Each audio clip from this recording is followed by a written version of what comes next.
Okay, camera focus. There we go. Cheers. Thank you. You did your job. Thank you, camera. Shame Nottingham Forest players didn't do it the other day.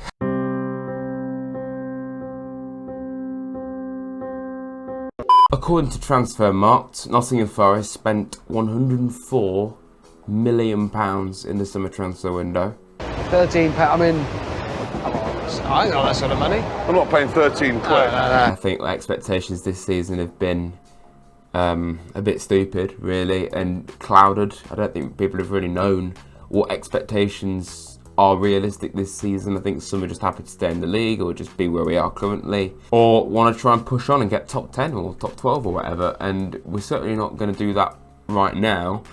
And it looks like if we do that, it won't be with Steve Cooper in charge, which is incredibly sad. Some people are just going to be incredibly toxic and beyond disrespectful about that. I mean, yes, okay, maybe a change is needed, but respect the man, for goodness sake. If we look at the players that we bought in the summer transfer window, these are euros. I can't change it to pounds, or I don't know how to, so just, ignore that. Ibrahim Sangara, Alanga, Wood, obviously being a permanent signing, I don't really count that one. Omar-Baradeli's not even played. Morello's been unreal. Dominguez has been good until the last few games. Turner's got dropped, says a lot. Rashidimos hasn't done much better at all. Hudson-Odoi, besides a wonder goal, has been very ineffective in my opinion. Tavares has hardly played. Aina, up until the last few games, was looking really, really good, genuinely. But the last few games, he's been terrible. Santos, who knows, he's not even kicked a ball really for us, besides a League Cup game against Burnley, which we lost. Montiel, he's had one decent performance against Man City, and then got skinned by a Burnley youngster, so that says a lot. Divock Origi, I mean, very ineffective, only he has had limited chances. I didn't even mention these two. Sangara has massively underwhelmed, and Alanga has been very good, honestly, but even he has not had his best moments, shall we say. So an inconsistent transfer window, and it all happening in one go in terms of 7 of those players. That's 5. 7.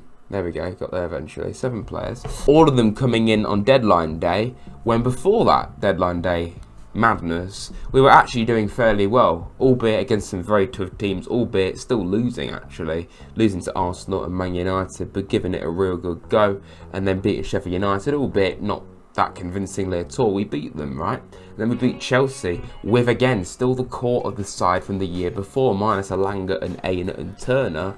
It was that you can easily deal with 3 players coming into a settled side. But then suddenly you've got to throw in all these new players into the mix. You've signed them, you can't just not use them, right?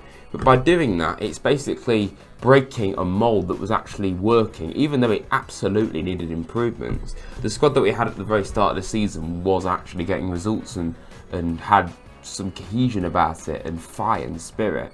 Whereas this side at first didn't know each other, and now it's got to a stage where it doesn't seem to be connecting at all, or really doing any kind of good thing or desire or anything like that, which is pretty fundamental. So after that Burnley game, when all the players were thrown in, we started drawing quite a few games. Brentford, Crystal Palace, for example.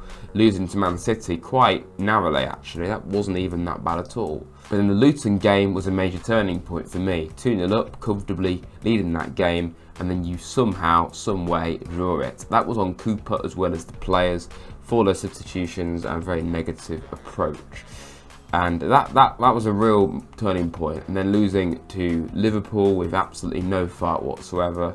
Following that was an unbelievable win against Aston Villa, who are 3rd in the Premier League right now.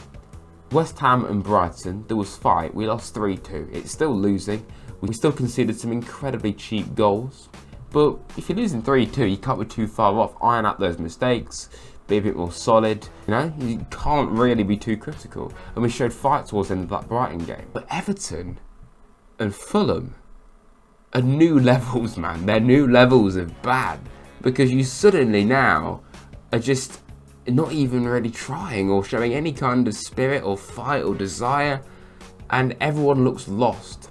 Now, is that because they're not playing for Steve Cooper anymore? Is it because the players just aren't invested enough? Are they not gel as a team? Have we got too many egos and prima donnas in this side? I think we do.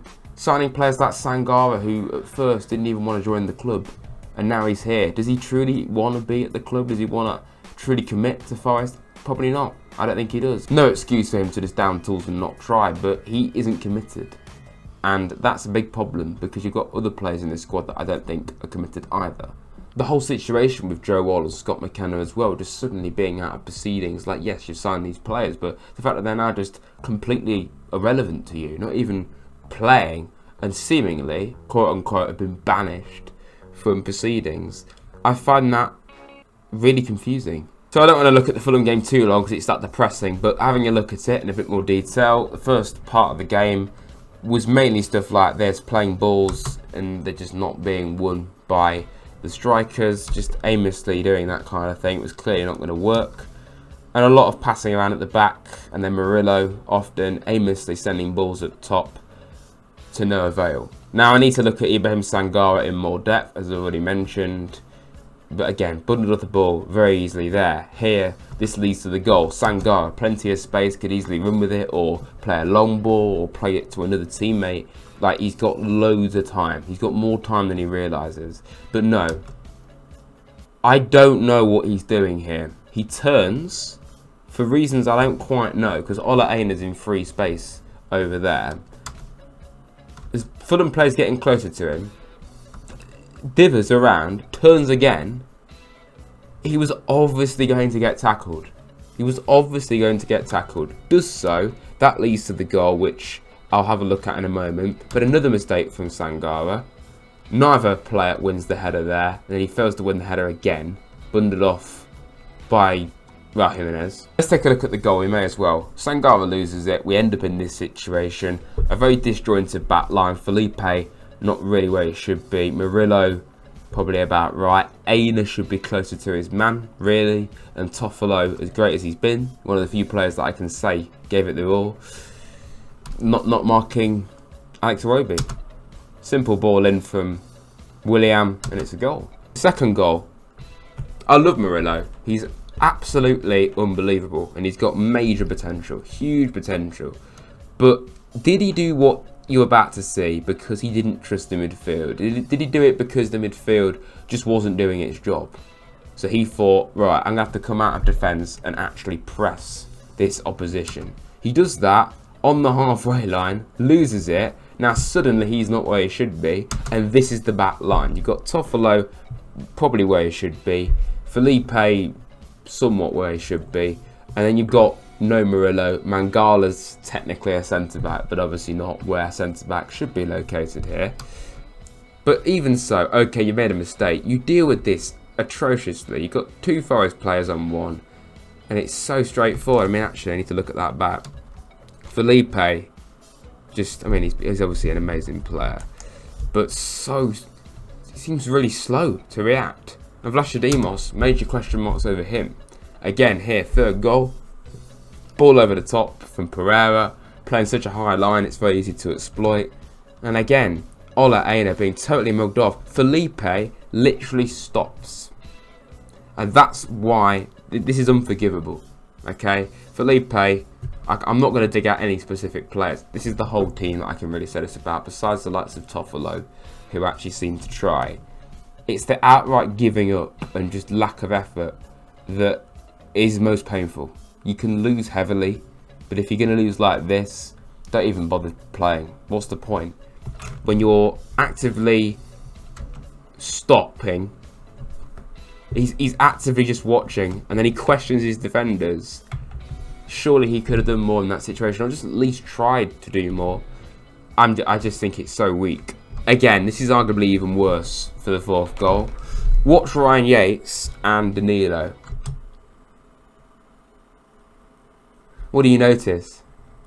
Yatesy has literally stopped now. He is not even moving. Danilo is stood still. I'm not going to lie, I think that's a bit of a mistake, a bit of an issue, a bit of a concern. This is Ryan Yates we're talking about. One of the few players that we say actually care and is a buoyed fan.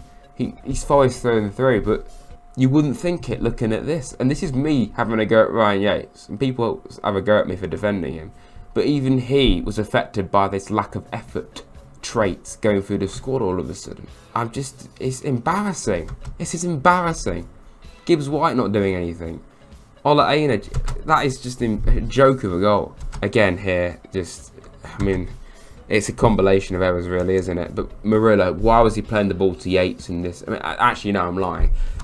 Murillo plays the ball to Yates. If Yates was quick enough, he could have gotten himself out of that situation, I suppose. Or just booted it clear.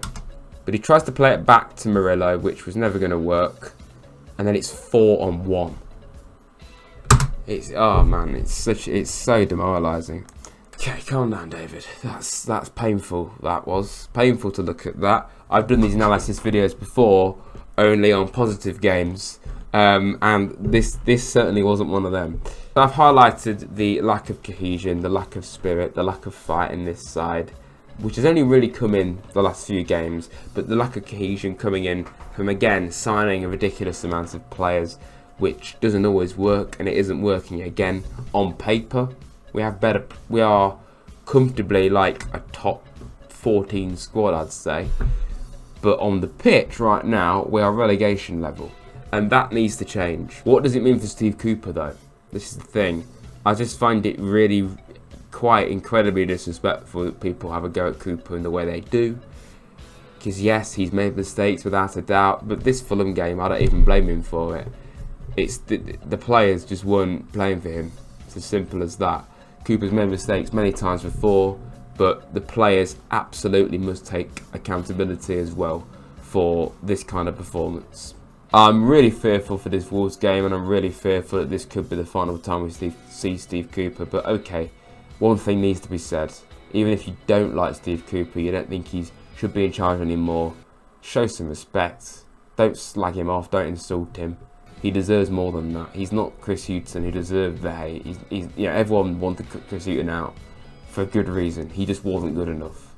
The players weren't even necessarily not playing for him. He just was not good enough. If you have enjoyed this rather positive video, it really has been positive, then please hit the like button, subscribe to Rads if you're new.